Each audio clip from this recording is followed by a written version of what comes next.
మీరైతే అమ్మగారికి సహాయపడాలనే ఉద్దేశంతో రాజకీయాల్లోకి వచ్చాను అలా అలా అని మీరు అంటున్నారు. కానీ బయట ఉన్న ఆరోపణలు వేరే. అంటే సబితా ఇంద్రారెడ్డి గారు అంటే మీ అమ్మగారు ఒక మహిళ, మా అమ్మ రాజకీయాల్లో రాణించలేదు అంటే అప్పుడు రాజశేఖర రెడ్డి రాజకీయాలు కాదు, ఇప్పుడు వేరే రాజకీయాలు, ఈ రాజకీయాలు అమ్మ రాణించలేరు. అమ్మ ఒకవేళ రాణించాలంటే కూడా మంత్రి అవుతారు, అంతకు మించి ఎక్కువ కాదు. అదే నేనైతే అదృష్టం బాగుంటే తెలంగాణకు ముఖ్యమంత్రి అయ్యే అవకాశం కూడా ఉంటుంది. చిన్న వయసులోనే ముఖ్యమంత్రి అయ్యే అవకాశం కూడా ఉంటుంది. నేనెందుకు రాకూడదు రాజకీయాల్లోకి అని మరీ మారాం చేసి రాజకీయాల్లోకి వచ్చారు అంటుంటారు. మొండితనం ఉందన్న, మారాన్ లేదు. మారానికి మొండితనానికి తేడా. మొండితనం కూడా నా పట్టుదల కూడా నేను అనుకున్న విషయాల పట్ల ప్రవర్తిస్తానే కానీ అందరి పట్ల నేను చేయాలి. మీరు మా అమ్మగారిని చాలా తక్కువ అంచనా వేస్తున్నారు. మహిళే కానీ అబల కాదు.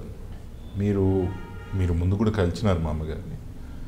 నేను 10 సంవత్సరాలు అమ్మగారు మంత్రిగా ఉన్నప్పుడు దగ్గరికి వెళ్ళి గమనించినాను. అంటే పొలిటికల్గా ఆమెతో పని చేస్తున్నాను కాబట్టి చాలా పరిస్థితులు, చాలా సిచ్యువేషన్స్ మా అమ్మగారు హ్యాండిల్ చేసినట్టు చాలా అనుభవం ఉన్న వ్యక్తులు కూడా హ్యాండిల్ చేయలేరు. ఎంత బ్రహ్మాండంగా హ్యాండిల్ చేసేది విషయాలంటే రాజశేఖర రెడ్డి గారి రెండోసారి ముఖ్యమంత్రి అయిన తర్వాత ఓ మహిళ చేతిలో హోంమంత్రి పెట్టడం అంటే అంత ఆషామాషి విషయం కాదు నాగరాజన్న. అయినా కూడా అమ్మగారు చేయగలుగుతారు, మా అమ్మ చేస్తారు నువ్వు నమ్మకంతో నువ్వు చేస్తావమ్మా, నాకు నమ్మకం ఉంది. నా చోలారు మేము విన్నాను రాజశేఖర రెడ్డి గారు అంటున్నాడు, నువ్వు చేస్తావు నాకు ఆ నమ్మకం ఉంది అని చెప్పి బాధ్యత అప్పు చెప్పినాడు హోమ్ మినిస్టర్ గారు. సో సబితా ఇంద్రారెడ్డి గారిని మామూలుగా మీరు ఏదో అబలా అనుకోవద్దు. తాను ఒక రాజకీయ శక్తి. మీరు ఈరోజు మా జిల్లా ఆర్థికంగా ఉన్న 23 జిల్లాలు అనుకుందాం. మా తెలంగాణలో ఉన్న 10 ఇప్పుడు 31 అయింది. ఇటు 10 అటు ఉన్న మిగతా జిల్లాలు 23 జిల్లాలు కూడా 13 జిల్లాల్లో అతి ఆర్థికంగా గట్టిగా ఉన్న జిల్లా అంటే బాగా పైసలు ఉన్న జిల్లా రంగారెడ్డి జిల్లా. దాంట్లో ఎటువంటి అభ్యంతరం అయితే లేదు కదా. ఇటువంటి జిల్లాని కూడా పొలిటికల్గా మా అమ్మ కంట్రోల్ చేయగలుగుతుందంటే అందుకని ఎందుకన్నాను రాజకీయంగా డబ్బులు ఉన్నాయంటే డబ్బులు ఉన్నప్పుడు ఎవరెవరి కింద కంట్రోల్ ఉండరు. అయినా కూడా ఇటువంటి జిల్లాల్లో సబితా ఇంద్రారెడ్డి గారు చనిపోయిన తర్వాత తాను ఒక ప్రాబల్యాన్ని తానంటూ తన యొక్క ఇన్ఫ్లుయెన్స్ని తయారు చేసుకుందంటే మా అమ్మగారిని మీరు ఒక్క గైడ్ లైన్లోనే మీరు పోల్చొచ్చు. సో మీరు నేనో కానీ ఇంకోరో కానీ సబితా ఇంద్రారెడ్డి గారిని కంట్రోల్ చేయడం అనడం అంత మనం అనుకున్నంత ఈజీ పని కాదు. అసలు మనం బయట ప్రచారం జరిగింది వేరేది ఉండొచ్చు, వాస్తవానికి అసలు మీరు చెప్పిన దాంట్లో ఎటువంటి వాస్తవం కూడా లేదు. పశ్చిమ రంగారెడ్డి జిల్లాని మనం ఒకసారి తీసుకుంటే గ్రామీణ రంగారెడ్డి, ఇంకా అంటే మీ భాషలోనే గ్రామీణ రంగారెడ్డి జిల్లాని మనం తీసుకుంటే పట్టోళ్ళ కుటుంబానికి పెట్టని కోట లాంటిది అది. అంటే ఆ కుటుంబం నుంచి వచ్చిన కార్తీక్ రెడ్డి ఆ స్థాయిలో రాణించలేకపోతున్నారు రాజకీయాల్లో. కారణం ఏమంటారు?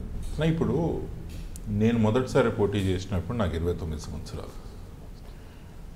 ఎవరు కూడా 29 సంవత్సరాలు ఉన్న ఏ ఒక్క వ్యక్తి కూడా అప్పటికప్పుడు రాజకీయంగా మొత్తం అన్నీ ఒకటేసారి చేయాలంటే అది అసాధ్యం. అది ఆ విషయం మీరు అంగీకరించాలి. నాతో సమయం దగ్గరికి పోతుండగా ఇంకొంచెం సమయం వస్తుండగా కూడా నా వంతు నేను మీ ముందే చెప్పాను, నా వంతు నాకు ఒక పొలిటికల్ ఐడెంటిటీ తయారు చేసుకోవాలని నాకు ఇంట్రెస్ట్ ఉంది.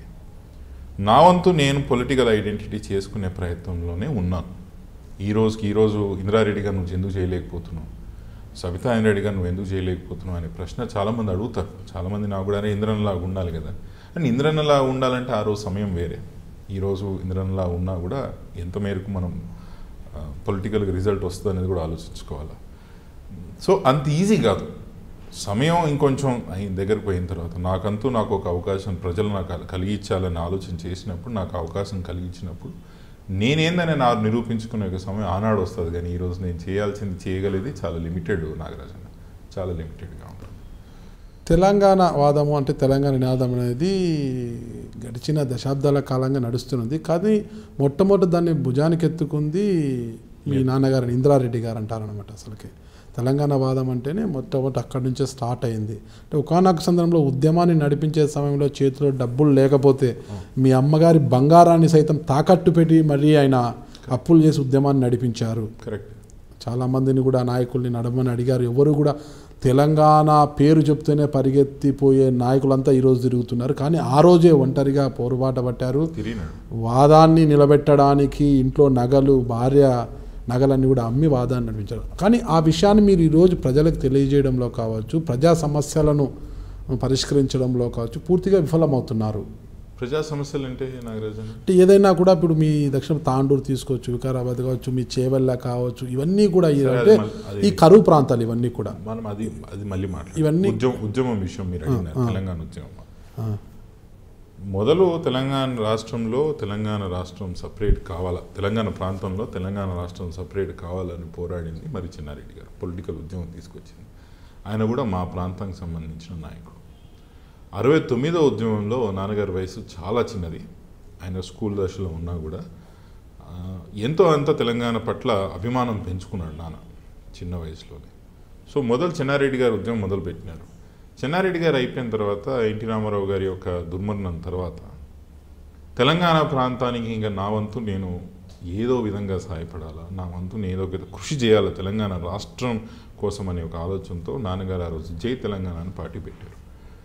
పార్టీ పెట్టి 10 జిల్లాలు, వందలాది గ్రామాలు, ఇప్పటికి నేను చాలా గ్రామాలలో పోతుంటే ఎక్కడో కరీంనగర్లో, ఎక్కడో మహబూబ్ నగర్లో, ఎక్కడో ఖమ్మంలో కూడా అన్న మీ నాన్నగారు మా ఊరికి వచ్చిపోయాడు, మీ ఊరికైనా తెలంగాణ ఉద్యమం అప్పుడు వచ్చిపోయినాడు.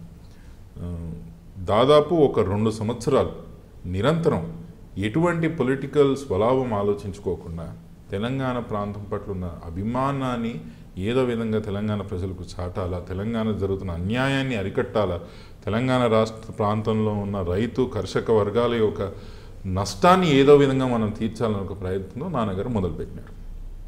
దాని తర్వాత కాంగ్రెస్ పార్టీ రాజశేఖర రెడ్డి గారి నాయకత్వంలో సోనియా గాంధీ గారు ఆ రోజు ఉన్నారు.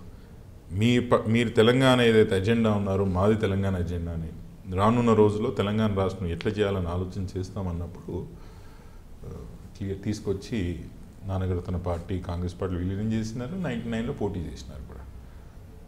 తెలంగాణ ఈరోజు ఎలా ఉందండి అంటే మీరు ఇప్పుడే చెప్పినారు ఏంది, ఇంట్లో ఆస్తులు కూడా మేము ఆ రోజు కరిగించుకొని వచ్చి ఉద్యమాలు చేశామని. ఈరోజు తెలంగాణ రాష్ట్రంలో ఎలా ఉంది?